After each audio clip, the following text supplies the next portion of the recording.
We're going to go over to this beautiful board that you're going to see here in a minute, and we're going to talk about March Madness, our favorite clutch moments from March Madness. The tournament's coming up. We got conference tournaments coming on right now. A lot of games going on as we speak. Thank you for tuning in here and not watching those games. We appreciate it. So now we're going to start off with the board. Let's click on here. We'll see who's going first, and then someone's going to take a trip over here. It's going to be Peyton. Go on over. Yep, go ahead. All right. Nothing's better than March Madness, though. Middle of the day. It's great. Don't know if I'm going to class that day. The pick I have is Jalen Suggs' buzzer beater. I remember sitting on my desk playing Fortnite. I was sitting on my gaming chair playing Fortnite. And UCLA just ties it, so I'm expecting overtime. And then I'm like kind of watching, kind of get that victory royale, and then Jalen Suggs hits that buzzer beater. And I was crazy because I had Gonzaga to win it this year, which was, I mean, I bet most people did because they were the 1 seed. But this shot was crazy. It was a half-court shot, too. And Jalen Suggs, I believe he was the best college basketball player like at that time, like in the league. So well-deserved. Couldn't happen to a better player. And he's balling out on the Magic now, so that's good. I like it. I'm a fan. I do. I like how you were playing Fortnite during it. I think that's a cool little anecdote there. I love that. I remember watching that live and I was like in my living room and I started like screaming because I loved Suggs at that time, and that was a wild moment. Definitely, for sure. All right, let's click on over here. We'll see who's going next. And we got the wonderful Chris Reynolds taking a trip over to the board. Chris, what do we got? All right, we're talking about a series of plays, which is the Texas A&M comeback against Northern Iowa. They're down 12 points, okay, with 40 seconds left. That's Alex Caruso, by the way, the GOAT, who had hair at the time. That's how long ago this feels. Somehow.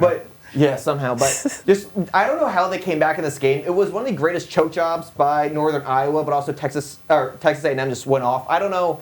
One of the craziest sequences at the end of the game, the announcers were saying about wrapping it up, saying like, oh, for Texas A&M, it's a big upset, lost to 11 seed as the 3 seed, going to go in, blah, blah, blah. That's what they said with 40 seconds left. Then at this point, they were a little scared because now they're only up by 8. Northern Iowa, I don't know what happened there. I genuinely think Trap in the corner, not good. Yeah, when you're trapped like that, it's a really tough situation, but like college basketball players, I feel like they should know better. But anyways, Alex Caruso, the GOAT, just inbounding, and this team just could not miss at the end of the game. 3-point shot, of course it goes in because it's March Madness. Anything can happen. It was fantastic. And I think they're only down 3. But the way they came back, how surprising it was, and the fact that they now have Alex Caruso makes it all the better. I think this is one of the greatest comebacks, maybe the greatest comeback in March Madness history. Notice how the clock didn't start there on that dunk? That's kind of interesting. I just saw that. I don't know if they fixed it. Yeah, that's why they had to fix it. But then, as you see, they're going to come down Alex Caruso because he's just so amazing, going to get the and one right there. And I don't think there's a better comeback. I really don't think there is. No, I agree. I don't think there is either. You think that was a foul? That was a weak foul call. Okay, it was a weak foul call, but he didn't really get out of the way. So, like, he was underneath him. So, but, like, it's Alex Caruso, so give him all the calls. Oh, you got to let that play. Get out of his way. Get out of his way, man. The only thing that would have made this better is if it, like, ended here, but instead it went to overtime. But what are you going to do? One of the greatest comebacks. And you can see here, trapped again in the corner. And then they're not going to be able to get out of it. Yeah, it's brutal.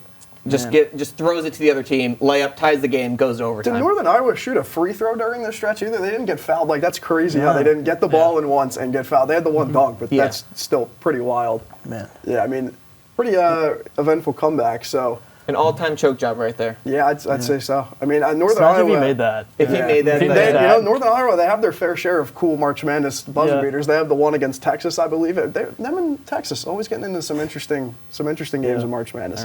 All right, Ben, we'll go to you. Let's see my pick. Well, so I did not have like a specific play. I had a specific team that just absolutely took March Madness by storm, and that's St. Peter's. And like no one talked about St. Peter's at all. Like everyone was like, oh, like they're 15 seed. What? And then they beat Kentucky in the first round. It's like holy moly. And this guy, I think it's Doug Eater. Doug Eater. Yeah, it's like Doug Eater. But yeah, no, this guy he dominated. I don't know where he is now. I could not tell you where he is nowadays. But like, I mean, it's ridiculous. Like I said, against Kentucky, they upset Kentucky. First 15 seed to ever make the Elite Eight. I mean, what more could you ask? Like, we see like every now and then we're going to see like a team like St. Peter's making it far, like going on their Cinderella runs. But this was a true magical experience to watch. I mean, everyone wanted St. Peter's to win, but they unfortunately lost in the Elite Eight to North Carolina. But I mean, like this guy, like he was a legend during this singular month. But yeah, I mean. St. Peter's. Doug That's Eater's my on the Bryant Bulldogs now. He Bryant transferred. Bulldogs. Okay. Yep. He also was the third best player on that team statistically heading into March Madness, which I don't think a lot of people know. And then he just caught fire in March, which was sick. I mean, that's awesome. I love watching a guy make a name for himself in the tournament despite not doing too much prior. All right. Good pick. I love all three of them. Now I'm going to show you guys what a real pick is. Here we go. Short and sweet. It's one play. It's for the national championship. It's a buzzer beater. The only one that's ever won a national championship at the Horn. Gets it to Jenkins for the championship, and you know what happens. It goes straight through. Jim Nantz, elite call. I love Jay Wright. Just nice, calm, cool, collected. You see, they're showing the fans. Then they're about to show Jay Wright in a second, I think. Maybe on the replay. He's just walking in, just nice little handshake to the North Carolina coach after he just broke their hearts. Great play call out of the timeout after Marcus Page hit probably one of the coolest shots I've ever seen, and then it just got silenced right after by Chris Jenkins. This team, too, Villanova, absolutely elite. They were a 2 seed. They beat Kansas on the way there. They beat Oklahoma in the Final Four by a wide margin. And Buddy Hield was on that team, too, that Oklahoma team. That was a really good squad. They ran right over him. You see Mikal Bridges, Ryan Arcidiacono.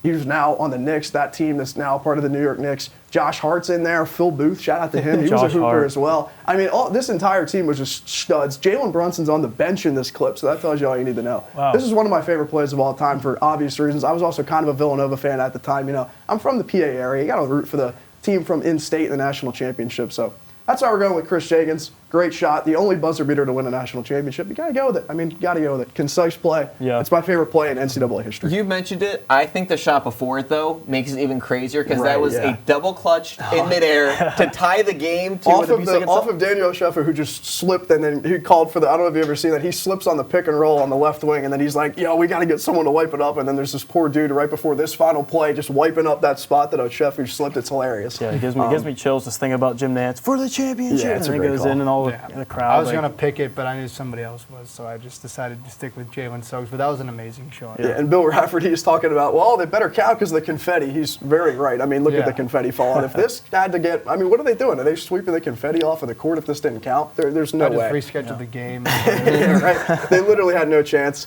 Anyways, that's what I'm going with for the call. Now we're going to stick with some more remarks.